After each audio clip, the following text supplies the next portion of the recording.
আসসালামু আলাইকুম। পূর্ববর্তী পার্টে আমরা রাইট ফর্ম ভার্বের যেই বিষয়গুলো নিয়ে আলোচনা করেছি সেটা আমি তো বলে দিচ্ছি যে আমরা দেখেছিলাম হ্যাভ ভার্ব থাকলে কি বসাতে হয়, টু ভার্ব থাকলে কি বসাতে হয়, মরাল ভার্ব থাকলে কি বসাতে হয়। তারপরে হচ্ছে আমাদের যেই প্যাসিভ এবং অ্যাক্টিভের যে বিষয়টি, সেই বিষয়গুলো নিয়ে কিন্তু আমরা পূর্ববর্তী ক্লাসে আলোচনা করেছি। তো এই পার্টে আমরা দেখব যে আনসার করার জন্য, আমাদের বোর্ড প্রশ্নে আনসার করার জন্য টেন্স থেকে যেভাবে প্রশ্নগুলো হয় সেইগুলো চিনলে আমরা কিভাবে আনসার করতে পারি। ঠিক আছে, তো প্রেজেন্ট ইনডিফিনিট থেকে কিন্তু প্রতিবারই একটা প্রশ্ন থাকেই। ঠিক আছে, একটা না অনেকগুলো প্রশ্নই থাকতে পারে বোর্ড প্রশ্নগুলোতে। তো কখন আমরা প্রেজেন্ট ইনডিফিনিটে আনসার করব?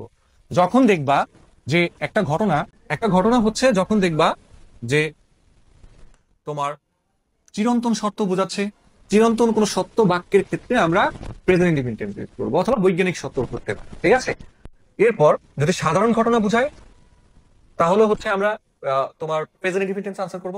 যেমন যদি আমরা বলি যে birds fly in the sky, তাই না? তো এখন এই যে পাখি যে আকাশে উড়বে, এটা হচ্ছে একটা সাধারণ ঘটনা, তাই না? গরু তো আর আকাশে উড়ে না, পাখি আকাশে উড়ে, এটা হচ্ছে একটা সাধারণ ঘটনা। তো সাধারণ ঘটনার ক্ষেত্রে আমরা কি আনসার করব? বেসিক্যালি প্রেজেন্ট ইনডিফিনিট আনসার করব। এছাড়াও এগুলো আমরা জানি, এছাড়াও আমাদেরকে কখন প্রেজেন্ট ইনডিফিনিট আনসার করতে হবে?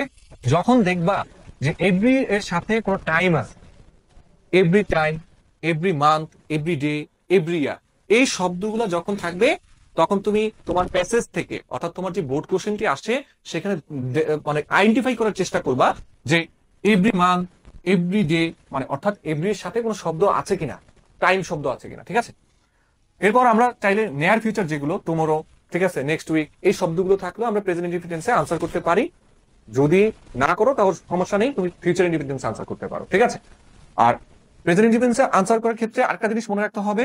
তো এটা মনে রাখার জন্য আমি একটু টেকনিক দিয়ে রেখেছি, হাফুং। ঠিক আছে, এটা একটা ক্যান্টিন নাম, অন্য কোনো দেশে একটা একটা ক্যান্টিন নাম হচ্ছে কি হাফুং। তো একটু ভালো করে খেয়াল করো এটাতে কি বোঝায়। যদি দেখো যে এই অ্যাডভার্ব গুলো, ঠিক আছে, হাউ অফেন এইচে, তারপর হচ্ছে অলওয়েজ, ঠিক আছে, এতে, এফ এ হচ্ছে অফেন, ঠিক আছে, ইউতে হচ্ছে ইউজুয়ালি, জিতে হচ্ছে জেনারেলি, এফ এ হচ্ছে কি ফ্রিকোয়েন্টলি, আরেকটা শব্দ আছে রেগুলারলি। এই শব্দগুলো বা এই অ্যাডভার্ব গুলো যদি তুমি কোনো সেন্টেন্সে দেখতে পাও তাহলে অবশ্যই তোমাকে প্রেজেন্ট ইনডিফিনিট টেন্সে আনসার করতে হবে। ঠিক আছে, তো খেয়াল করো এখানে একটা কোশ্চেন মার্ক দিয়ে রেখেছি যে হৃদয়, হৃদয় প্রিপেয়ার হিজ লিসন ইউজুয়ালি। একটু ভালো করে খেয়াল করো তো, এই যে ইউজুয়ালি, এই শব্দটা কি আছে হাফুং এর মধ্যে? অবশ্যই আছে, দেখো ইউ দিয়ে আমি রেখেছি, এই যে ইউজুয়ালি। তাহলে ইউজুয়ালি যেহেতু আছে, অবশ্যই আমরা কোন টেন্স আনসার করব? প্রেজেন্ট ইন্ডিপেন্ডেন্ট টেন্স আনসার করব। ক্লিয়ার? এখন এখানে কিন্তু হবে কি, আমার প্রিপেয়ার্স হবে, তাই না? কারণ থার্ড পারসন সিঙ্গুলার নাম্বার, হৃদয় কোনো একজন ব্যক্তির নাম।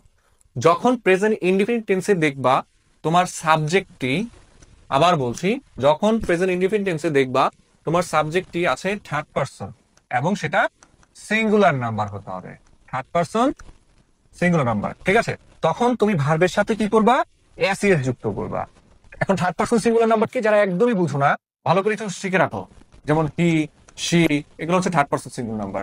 অথবা কোনো ব্যক্তির নাম, একক কোনো ব্যক্তির নাম। ঠিক আছে, আমাদের এখানে যেমন ছিল হৃদয়, একক কোনো ব্যক্তির নাম, হৃদয়কে আমি চিনি না। তো এইগুলো হচ্ছে কি আমার থার্ড পারসন সিঙ্গুলার নাম্বার।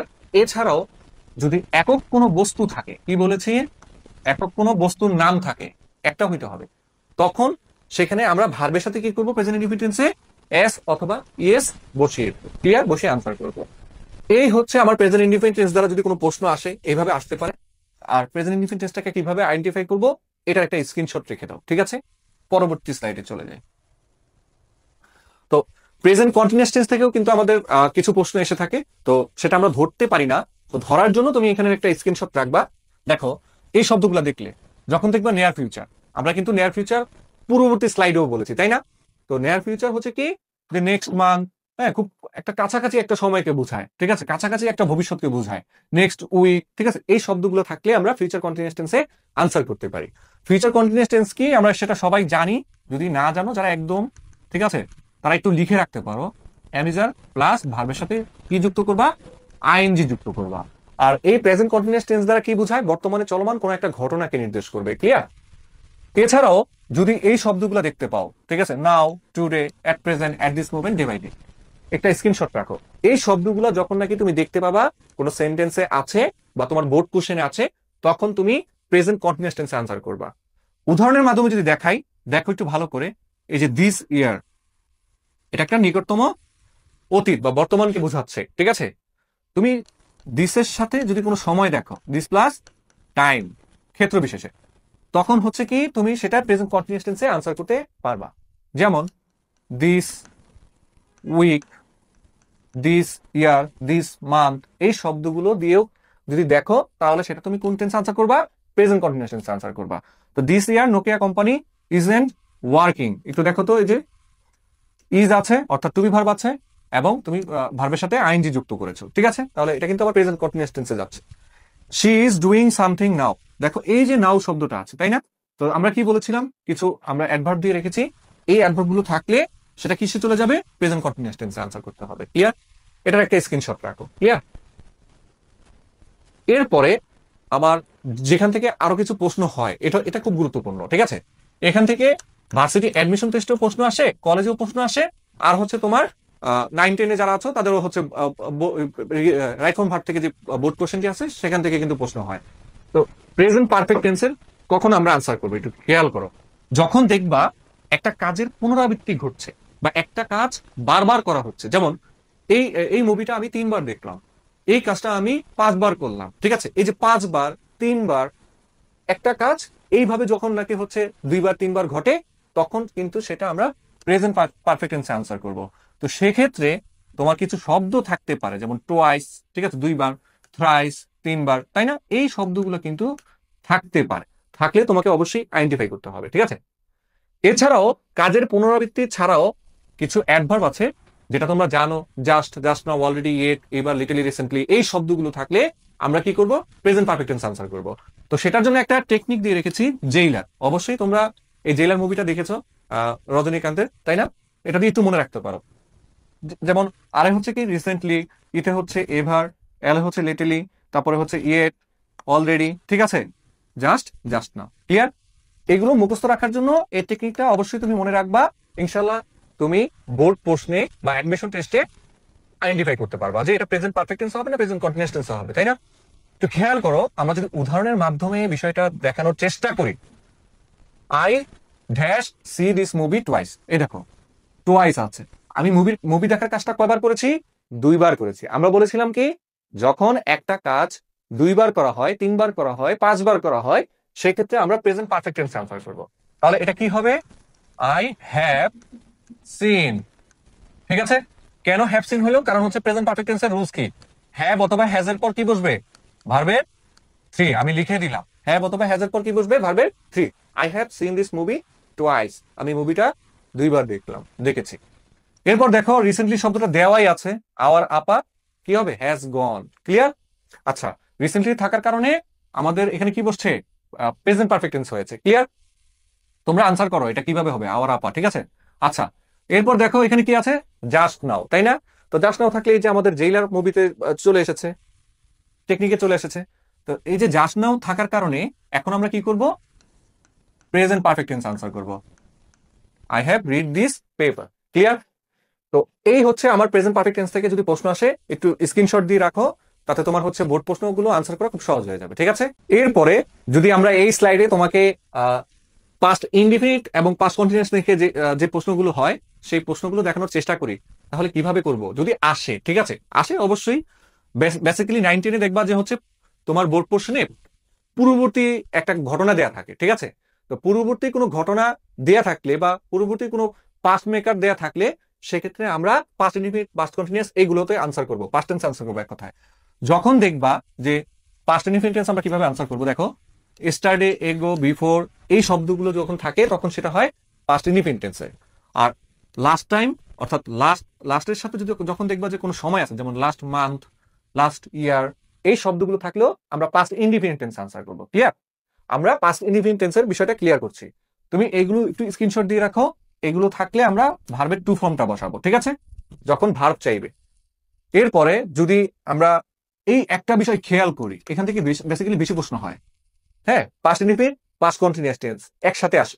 যখন দেখবা তোমার কোনো সেন্টেন্সে হোয়েন অথবা হোয়াইল আছে, কি বলেছি?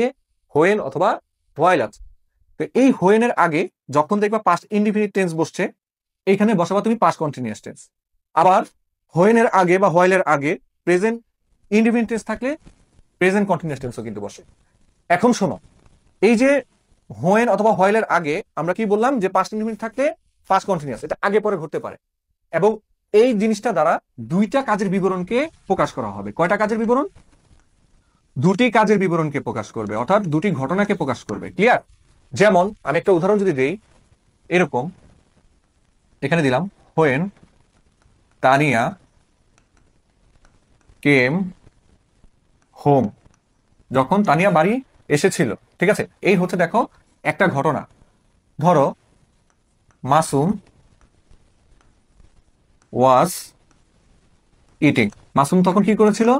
খাচ্ছিল। এই দেখো এটা কিন্তু পাস্ট কন্টিনিউয়াস, তাই না? তো দুইটা ঘটনা না? এই যে হোয়েন যুক্ত সেন্টেন্সে একটা অংশ যখন নাকি হচ্ছে পাস্ট ইনডিফিনিট টেন্সে থাকে, তখন পরের অংশ আমরা পাস্ট কন্টিনিউয়াস টেন্সে আনসার করব। ক্লিয়ার? এবং সেটা দুইটা কাজের বিবরণকে প্রকাশ করবে বা দুইটা ঘটনাকে প্রকাশ করবে। কিভাবে? তানিয়ার আসার কাজটা ছিল একটা ঘটনা, মাসুমের খাওয়ার কাজটা ছিল আরেকটা ঘটনা। ক্লিয়ার? এটা আগে পরে বসতে পারে। বোঝা গেছে? হোয়াইলের বিষয়টাও সেম, একটু পার্থক্য আছে। যখন দেখবা যে হোয়াইলের পর, একটু নোট দিয়ে রাখো, হোয়াইলের পর কোনো সাবজেক্ট নাই, হোয়াইলের পর যখন কোনো সাবজেক্ট থাকবে না, আবার বলছি হোয়াইলের পর যখন কোনো সাবজেক্ট থাকবে না, তখন তুমি সরাসরি ভার্বের সাথে আইএনজি যুক্ত করে বসাবা। ঠিক আছে? বাকি অংশ ঠিক থাকবে। যেমন হোয়াইল ড্যাশ, এখানে তোমাকে প্রশ্ন চাওয়া হয়েছে যে ওয়ার্ক ডে আছে, ঠিক আছে, on the road I found a ring. একটু ভালো করে খেয়াল করো, এখানে দুইটা সেন্টেন্স। এই যে আই ফাউন্ড এ রিং, একটা রিং পেয়েছিলাম, তাই না? একটা ঘটনা। তো এটা কিসে আছে? এটা আমার পাস্ট ইনডিফিনিট টেন্সে আছে, অর্থাৎ ভার্ব টু। হোয়াইলের পর দেখো এখানে কিন্তু আমার কোনো সাবজেক্ট নাই। যখন হোয়াইলের পর কোনো সাবজেক্ট থাকবে না, তখন আমরা ভার্বের সাথে কি বলেছি? ডাইরেক্ট আইএনজি যুক্ত করে দেবো। এটা এই প্রশ্নটা অনেকবার আসে। ঠিক আছে, তাহলে আমরা কি করব? যে ওয়াকিং বসিয়ে দেবো। Clear? While walking on the road I found a ring. Clear? আর যখন হচ্ছে সাবজেক্ট থাকবে তখন হচ্ছে আগের মতো যে পাস্ট ইনডিফিনিট থাকলে পাস্ট কন্টিনিউয়াসে বসাবা, আর যদি প্রেজেন্ট ইনডিফিনিট থাকে তাহলে প্রেজেন্ট কন্টিনিউয়াস টেন্সে বসাবা। ক্লিয়ার? এই প্রশ্নগুলো কিন্তু তোমাদের বেসিক্যালি অনেকবার আসে। তো আমি কিছু উদাহরণের মাধ্যমে এখানে দেখিয়েছি, দেখো আসার চেষ্টা করেছি। যেমন এই যে লাস্ট মাল, এই শব্দটা থাকলে আমরা পাস্ট ইনডিফিনিট আনসার করবো, এই জন্য আমরা ভার্ব টু বসিয়েছি। এই উদাহরণটা আমি তোমাদেরকে এখন মাত্র বুঝাইলাম। ঠিক আছে? যখন দেখবা এই যে দেখো হোয়াইলের পর কিন্তু সাবজেক্ট আছে, তো সাবজেক্ট থাকলে কিন্তু আবার পাস্ট কন্টিনিউয়াস টেন্সে চলে যাবে, তাই না? আর যদি সাবজেক্ট না থাকতো, এই হিটা যদি এখানে না থাকতো, তাহলে ডিরেক্ট আমরা ভার্বের সাথে কি করতাম? আইএনজি বসাই দিতাম। এরপর দেখো এটা যখন এই যে হোয়েন যুক্ত সেন্টেন্স একটু আইডেন্টিফাই করবা। এই দেখো এখানে আছে প্রেজেন্ট ইনডিফিনিট, তাই না? যে উই প্লে, তাহলে এখানে কি হবে? এখানে হবে প্রেজেন্ট কন্টিনিউয়াস। আমরা যেটা বলেছিলাম, এই দেখো প্রেজেন্ট ইনডিফিনিট থাকলে প্রেজেন্ট কন্টিনিউয়াস টেন্স বসে। ক্লিয়ার? আশা করি তোমরা বুঝতে পেরেছো। যদি বুঝতে পারো তাহলে অবশ্যই স্ক্রিনশট রাখবা, আর যে টেকনিকগুলো দিচ্ছি সেই টেকনিকগুলো ফলো করবা, খাতায় নোট রাখবা। ইনশাল্লাহ তোমার ইংলিশে এ প্লাস আসবেই। ঠিক আছে? Thank you.